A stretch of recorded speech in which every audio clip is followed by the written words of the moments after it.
When your fiance of 7 years leaves you for a 21-year-old TikTok influencer, you expect the heartbreak. What you don't expect is the perfect, disgusting way to remind him every single day exactly what you think of him. If you've ever been lied to, cheated on, or replaced like you didn't matter, this story is going to hit home.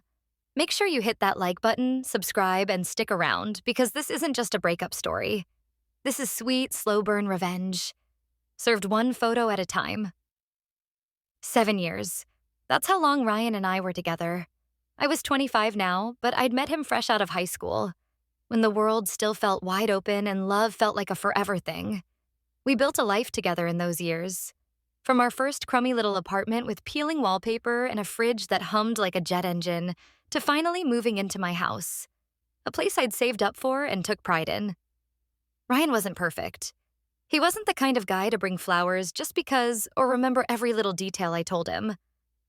But he had a smile that could smooth over an argument and a way of making me feel like we were a team, most of the time. At least, that's what I thought. It started in January. A name began popping up on his phone more often. Sophie, a 21-year-old TikTok influencer. She had the kind of social media presence that screamed, "Look at me." Perfectly styled outfits, glossy hair, and that flirty, "I'm just naturally this cute" smile. At first, I didn't think much of it. Ryan was always friendly, and he'd been into TikTok for months, watching random videos about everything from cooking hacks to conspiracy theories.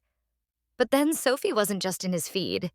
She was in his texts, in his DMs, and apparently, in his heart. I remember the first time I asked him about her. "She's just a friend," he said, eyes glued to his phone. "Kind of like a little sister. Don't worry about it." That was supposed to reassure me, but the way his thumb hovered over the screen, the quick swipe to hide whatever was there to see, it told me more than his words ever could. The weeks went on and Sophie's name became a constant fixture in our lives. Well, in his life. He laughed at his phone more than he laughed with me. We'd be having dinner and I'd hear the ping of a message, watch his face light up in a way I hadn't seen in months. I started to feel like an outsider in my own relationship. I tried to brush it off, telling myself I was just jealous or insecure. But deep down, there was this gnawing ache in my gut. The kind of ache that doesn't go away because it's not about paranoia. It's about knowing the truth before you're ready to face it. Then one night in late March, we fought. It wasn't even about Sophie. Not directly. It was about how disconnected we'd been, how I felt like I was talking to a wall most days. He blamed work stress. I blamed our lack of effort. And then, just like that, he suggested we break up. It wasn't angry. It was cold, practical, like ending a business contract. "We just have different goals," he said. "It's better if we go our separate ways." I sat there on the couch, my hands shaking, my mind racing. 7 years gone in a 10-minute conversation. I told myself maybe it was for the best. Maybe we'd just grown apart. I even believed that. For a few hours.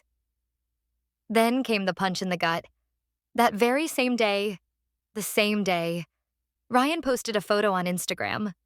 Him and Sophie, wrapped up together, smiling like they'd been in love for years. The caption?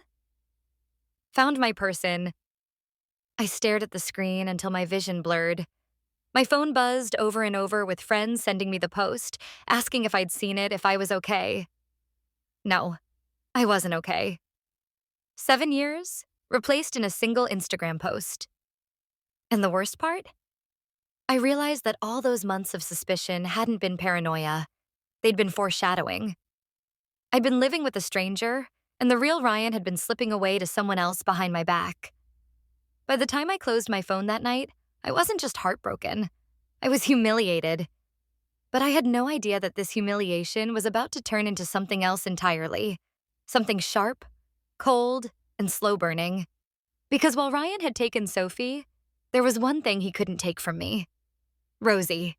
Rosie wasn't just a dog. She was family. A floppy-eared, big-eyed rescue we'd adopted 4 years ago, back when Ryan and I were still in our honeymoon phase. We used to joke that she was our starter kid. We took her on hikes, dressed her up for Christmas photos, even made a separate Instagram account just for her goofy expressions and the way she'd cock her head like she understood every word. When the breakup happened, I knew, without a shadow of a doubt, that Rosie was staying with me. The house we'd been living in was mine, and I had two roommates whose dogs Rosie adored. Here, she had space, friends, and stability. With Ryan, she'd be crammed into his dad's basement with a stranger from TikTok. We met one last time to talk about it. I was ready for a fight, ready to argue every reason why she belonged with me. But he just shrugged. "You're probably right. She'd be happier there," he said, like it didn't matter to him at all. No emotion, no fight, just indifference. That stung more than if he'd tried to take her. Before he left, he had only one request. "Just send me pictures of her. Keep me updated." I paused. "Sure," I said, forcing a smile. "I'll email you some photos every few months." The way he nodded, satisfied, irritated me. Like he still had some hold over me, some thread that would keep us connected. Like I'd still be doing favors for him after everything. I didn't think much of it that day, but later that sentence became the seed of my revenge. The first week without Ryan was a blur. The house felt different, quieter, but not in a peaceful way. I'd catch myself glancing at the door when I heard a car, expecting him to walk in. I'd go to text him about something random before remembering we weren't that anymore. And then, of course, there was Sophie. Her TikTok account became my guilty hate watch.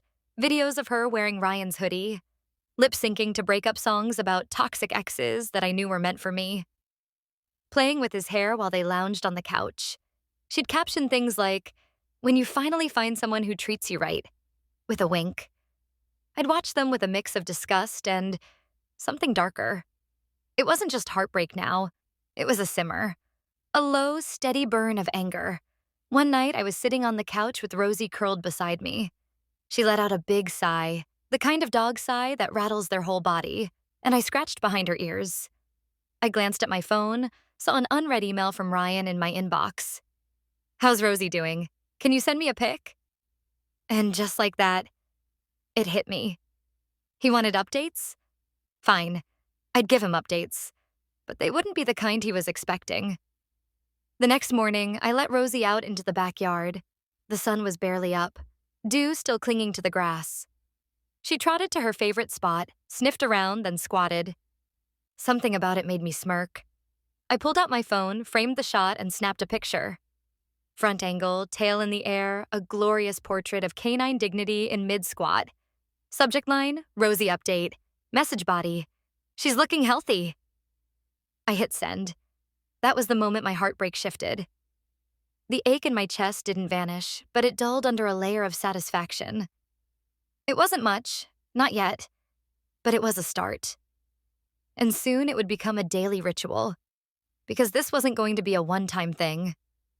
Oh no. If Ryan wanted to keep me in his life through Rosie, I was going to make sure that every time he thought of her, he thought of this.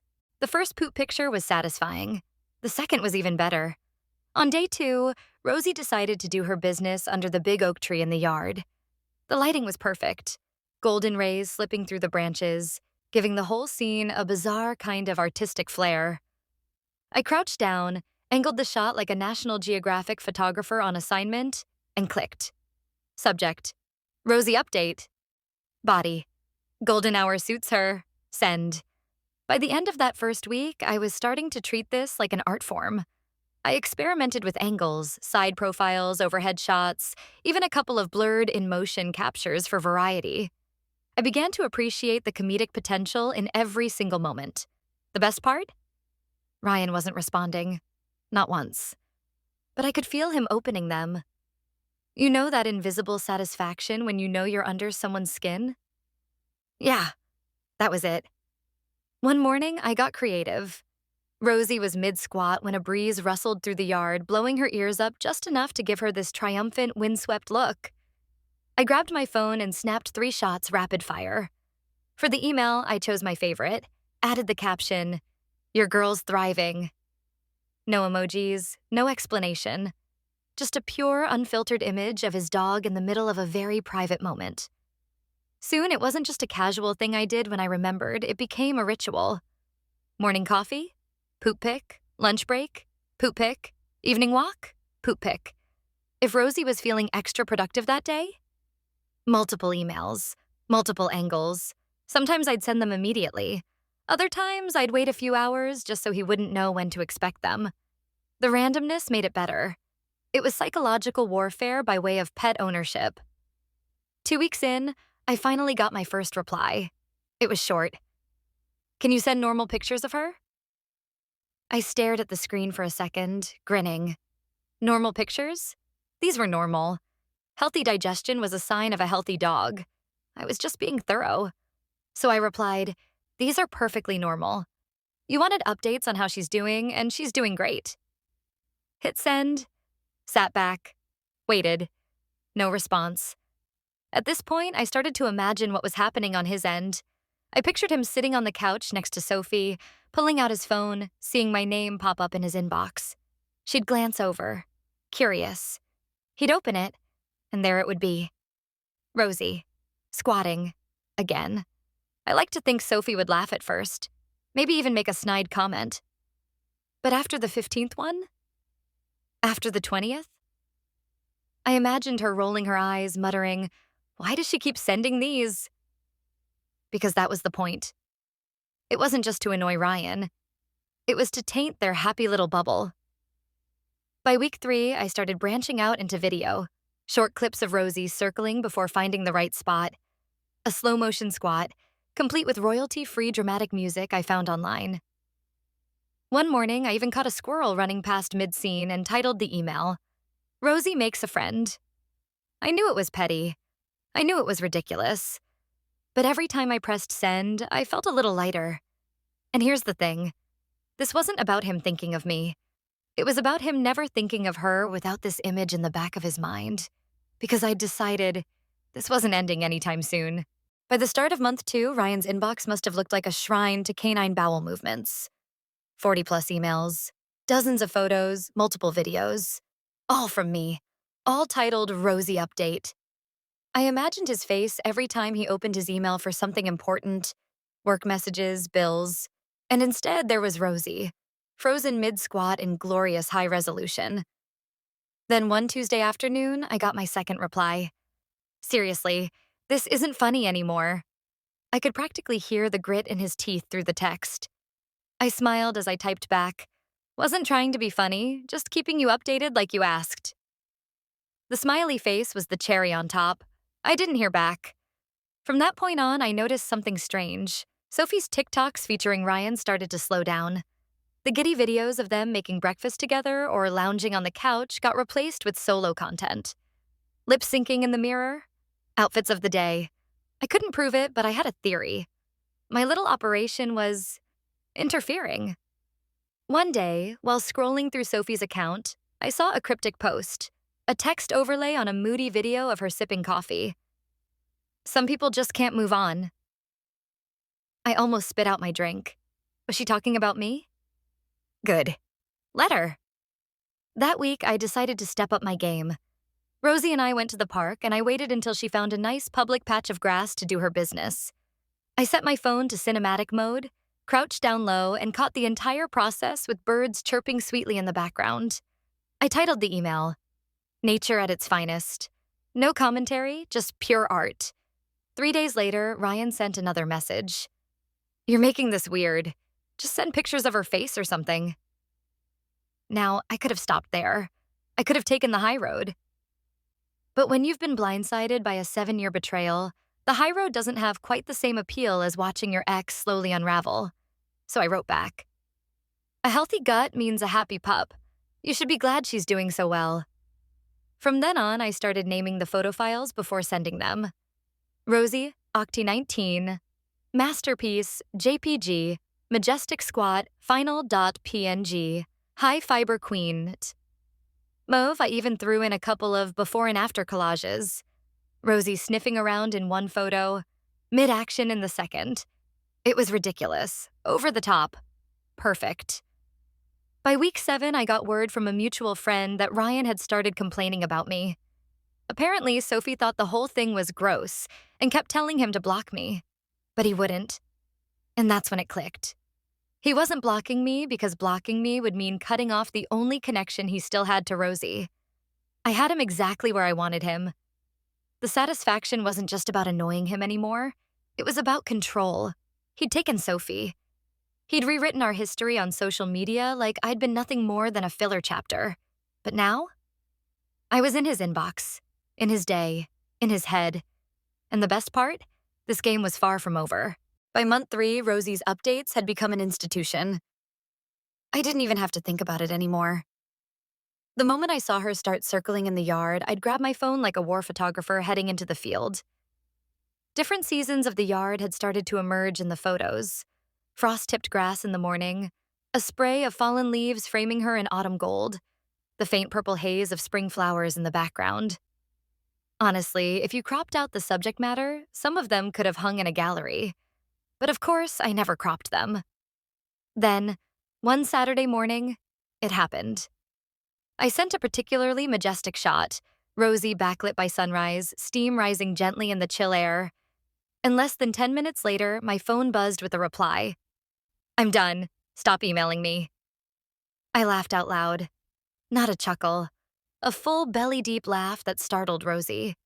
I could picture him typing it out in frustration, probably after Sophie had finally had enough. I typed back, slow and deliberate. "Consider it done. Hope you and Sophie are doing well." And then I stopped. That was it. No more photos, no more contact. I walked away knowing I'd left my mark, literally in his inbox. Here's the thing. When you've been betrayed like that, there's a temptation to lash out in big, messy ways. To scream, to burn bridges, to post your own side of the story for the world to see.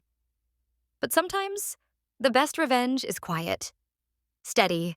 Annoyingly persistent until it digs under their skin so deep they can't ignore it anymore. For me, that was Rosie. Or more specifically, Rosie's daily reminder that I was still here. Still thriving. And absolutely not playing the role of the heartbroken ex they'd hoped I'd be. Weeks later, a mutual friend told me Sophie had moved back to her home state. "Didn't work out," they said with a shrug. No details, but I didn't need them. I just smiled. Because while I didn't know the exact reason for their split, I like to think maybe, just maybe, the steady drip of my perfectly timed updates had helped erode their fairy tale. Rosie's curled up next to me as I'm telling you this, snoring softly. She's happy. I'm happy. And Ryan? Well, I hope every time he sees a beagle with floppy ears, he remembers her. And remembers exactly how I chose to say goodbye.